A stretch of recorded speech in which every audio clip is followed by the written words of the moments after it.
Hello, my name is Sue Povell. I'm an oral storyteller, and today I'm going to tell you the tale of the Hedgehog and the Hare,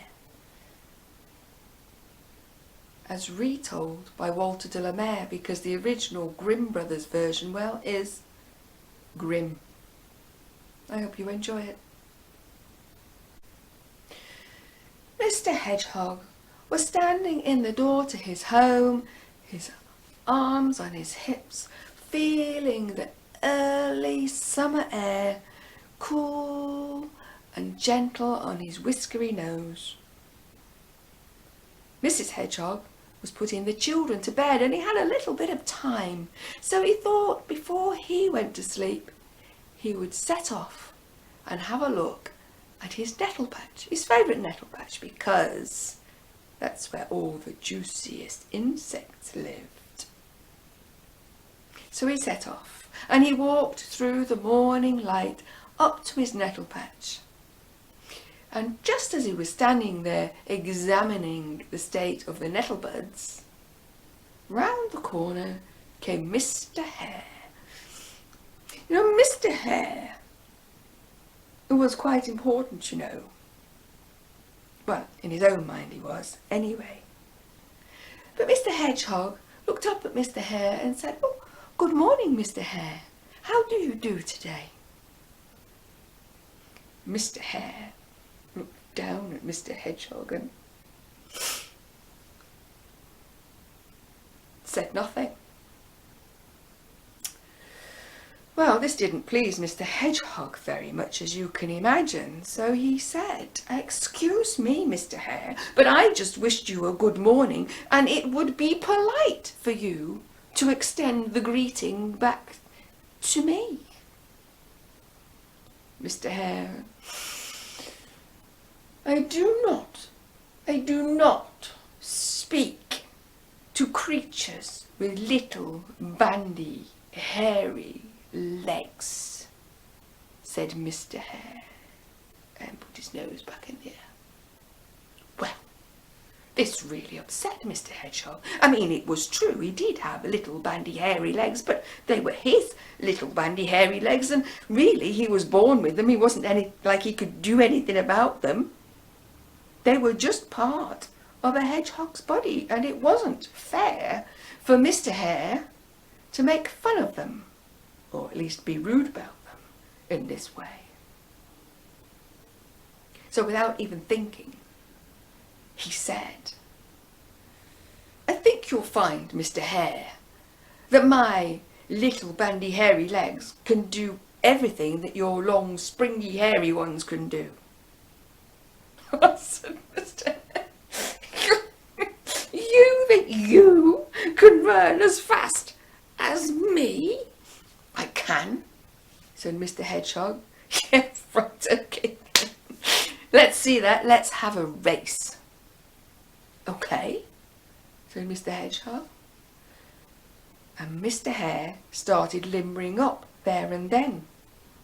Did a few stretches, did a few practice starts, and Mr. Hedgehog went, "Excuse me, I can't do it now. I haven't had my breakfast yet. So, I will meet you back here in half an hour, and we'll have that race, Mr. Hare, and you'll see just how fast my little bandy hairy legs can run."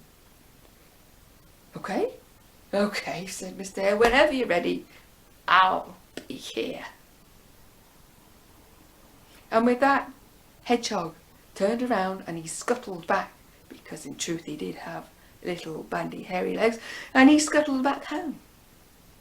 When he got home, he told Mrs. Hedgehog exactly what had happened. Well, she went ballistic, because what I didn't tell you was that Mr. Hedgehog rather rashly had bet their gold coin against Mr. Hare's bottle of brandy for this race, and well, Mrs. Hedgehog thought that was a very foolish thing to do, because in truth his little bandy hairy legs were not going to run anywhere near as fast as Mr. Hare. No, no, no, it's all right, Deirdre, said Mr. Hedgehog. I have a plan.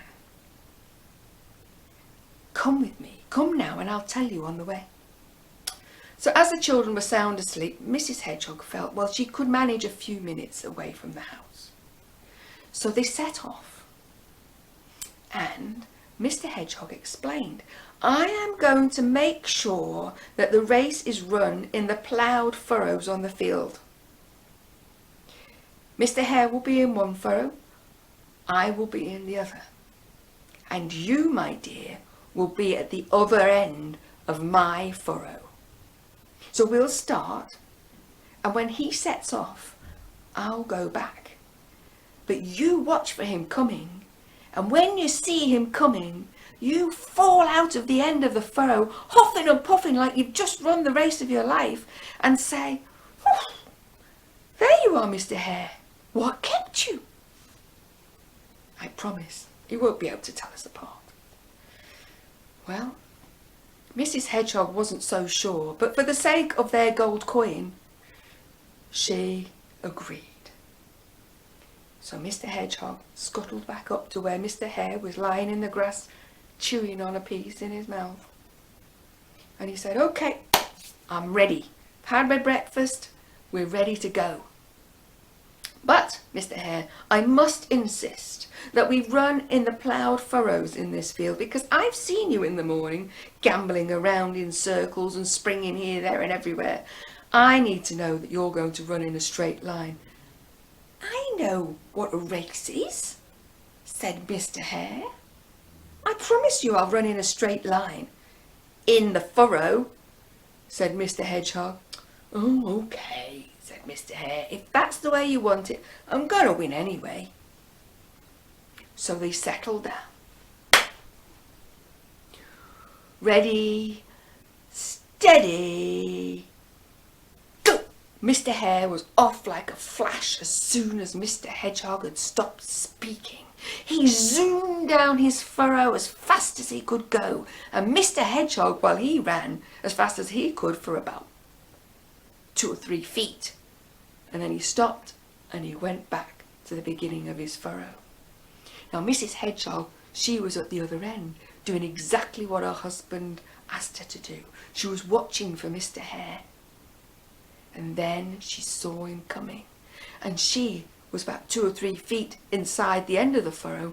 She ran as fast as she could, and then she fell out of the end of the furrow, huffing and puffing like she'd run a marathon.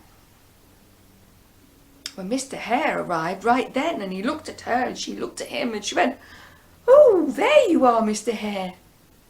I wondered what had kept you.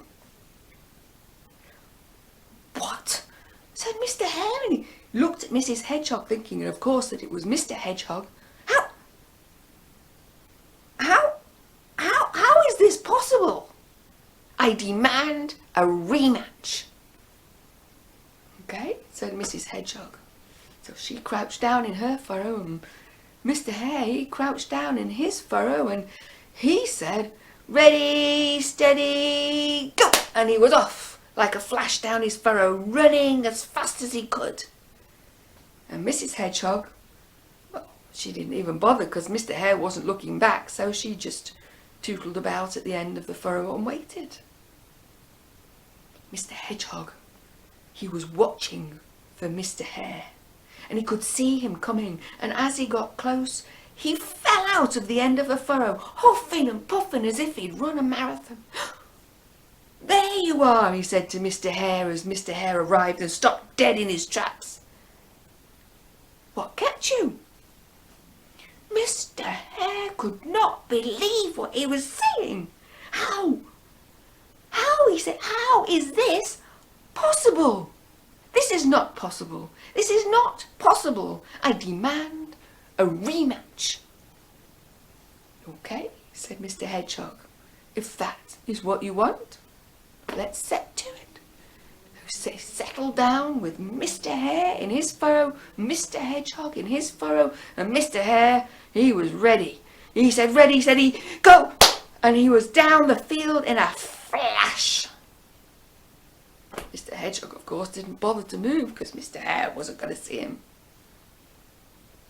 But when Mr. Hare got to the end of his furrow, there was Mrs. Hedgehog, or Mr. Hedgehog as he thought, huffing and puffing like she just run the fastest race in the world.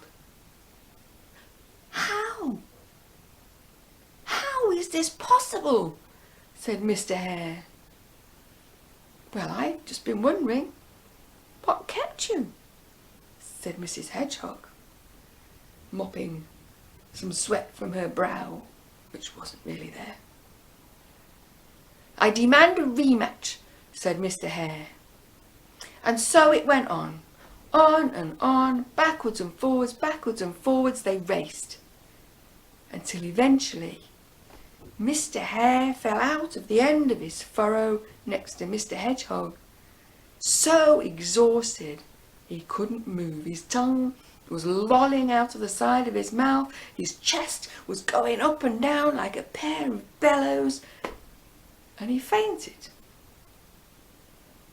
Mrs. Hedgehog had scuttled down the furrow this time because she figured it was just about over, and when she saw Mr. Hare in such a sorry state, she ran to his house and fetched his bottle of brandy, which she spooned into his mouth until Mr. Hare came to. But before he came to properly, Mr. and Mrs. Hedgehog, well, they scuttled back to their home, laughing all the way, and thanking Mr. Hare for not being able to tell them apart.